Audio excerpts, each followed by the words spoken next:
I don't know when I'll come, I don't know how I'll come, but when I come, I'll come at the right time.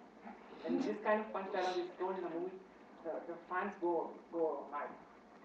And there's another punch dialogue that says, I will do what I say, I will even do what I do not say.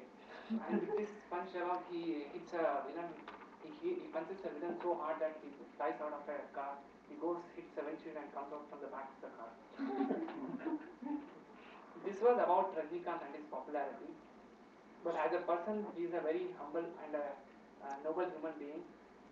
He doesn't care about his reputation. He is the only person who can come out in public without wearing a wig. And he even sometimes jokes about his baldness. And coming from a poor background, he worked really hard to come at this stage. His mother passed away at the age of 5, and he has struggled from then on, got some elementary education, then worked as a conductor in BMTC, and then finally acted in some place, then finally he got opportunity in a couple of movies. That I would like to hand over back. It should be 1 minute time for judges.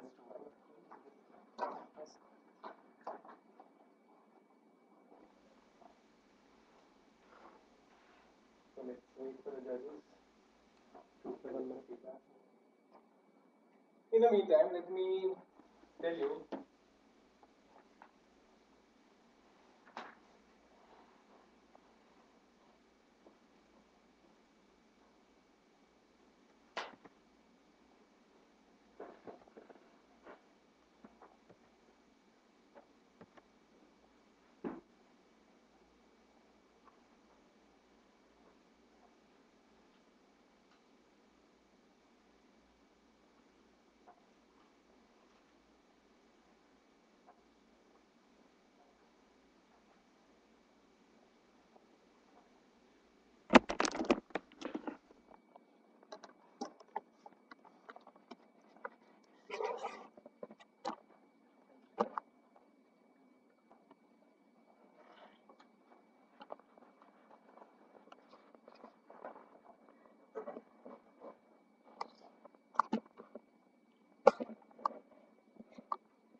okay.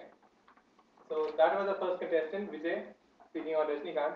Somewhere in his speech, he mentioned Rajnikant moving with speed of light. That reminds me of an article I read very recently. How many of you have heard of a laboratory called CERN? CERN. Recently, they have come up. They've experimentally proved that speed of light is more than what we actually think it is. Do you know that? It was really shocking for me. Most of those machines which we have been studying on and most of the experiments might be even more efficient what we think them to be. Okay, just an informative article for all you guys. Okay, so the second contestant for today, Samat, speaking on exciting morning journey to office. Exciting morning journey to office, please follow my Samat.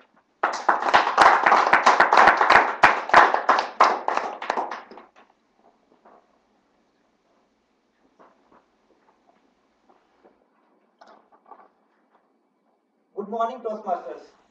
The reason why I'm addressing good morning is I would like to join me to witness one unfortunate morning of 11 July 2011 which I encountered.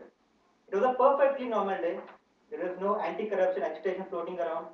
Indian cricket team were not yet inflicted by 4-0 humiliating Nirma Super whitewash by a Chargers England team.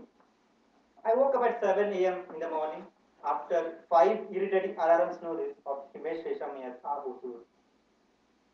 After 15 minutes, I switch on the geyser button to take hot water bath, which I do every day and hope everyone here does.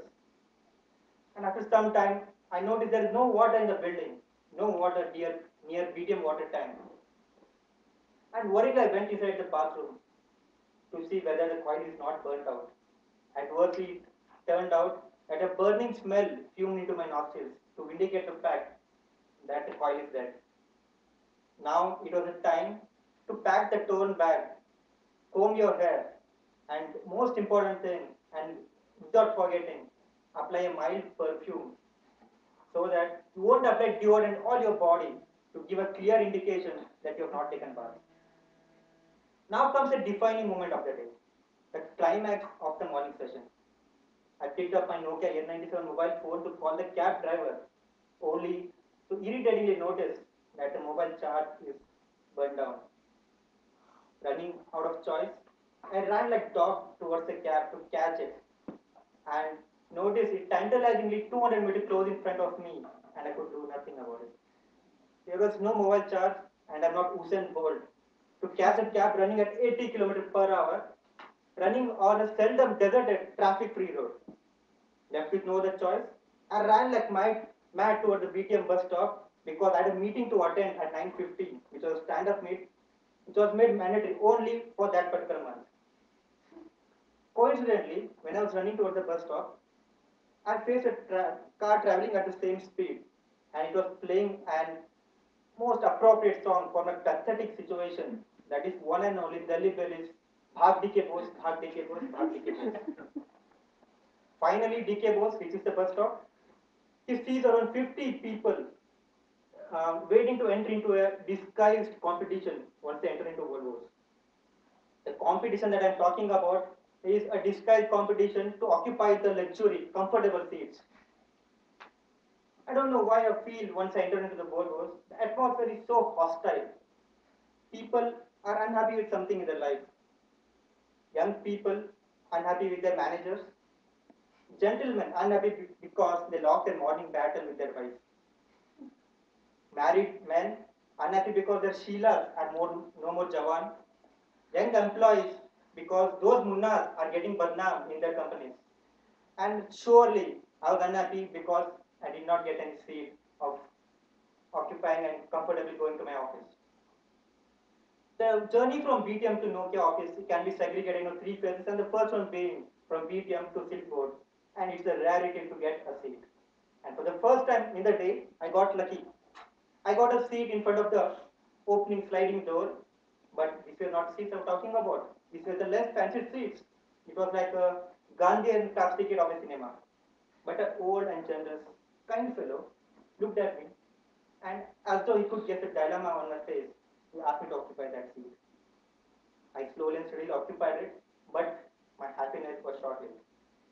Immediately after 2 minutes, I noticed four gentlemen from the last section of the compartment getting down, and I looked at that old man. He had a blank face, and after some time, he had a Kalhuna who smiled on his face. Now, coming to the second phase, which is from Silipur to Belandur, it was a smooth journey on pathetic roads, but still that blank face on that old man was haunting me because I missed a golden opportunity to occupy those comfortable seats, which had now gained the image of a throne in my eyes. I took a chance and sacrificed those less fancied seats because life is nothing without sacrifice.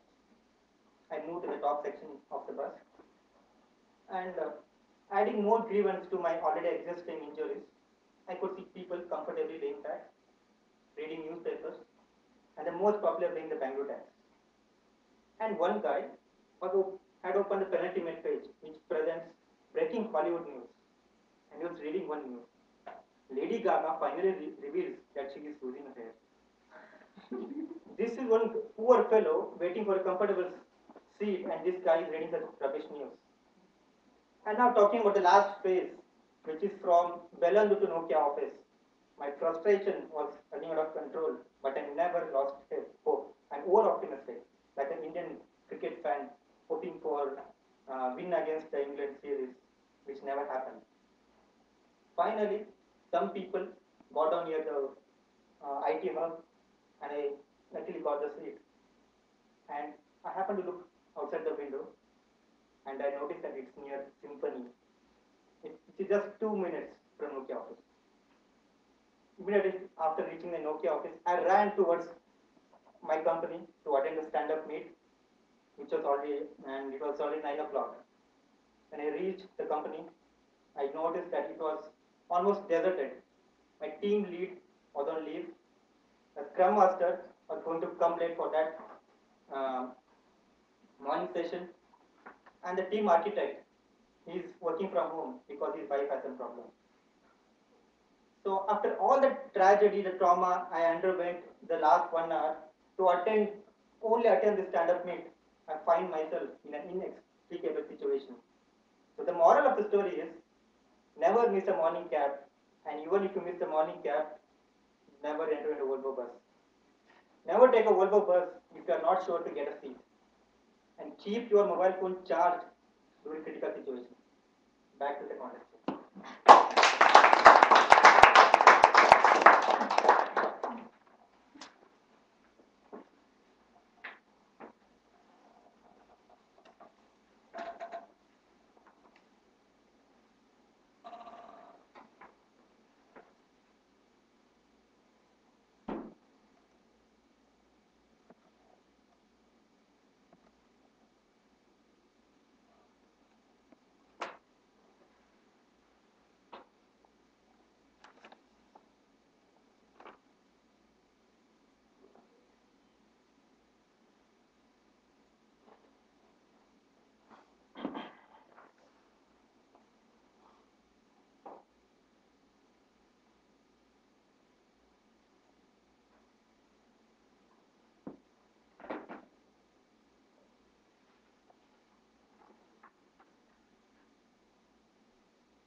Okay.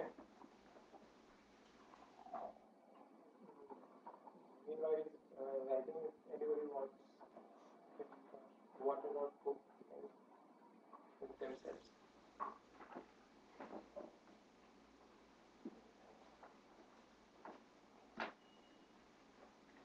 For all those who don't know, Samarth is a huge fan of cricket.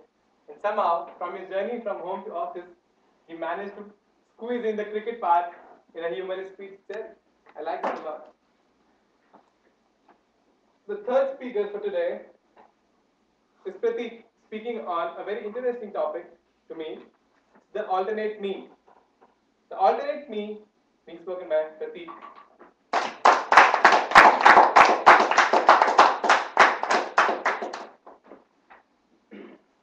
Esteemed judges, fellow ToastMasters, and guests, if we have. A big hello to all of you. I think hello is generally a good term because if you enter the room and said goodbye, that might confuse a lot of people. So, ever in your ToastMasters session, or in table topics, or ever in your life, have you had to speak about what you could have been if you were not already an engineer? I would assume all of you are an engineer. Or what would have you been doing? What's your passion? What to say you were actually doing it? For me,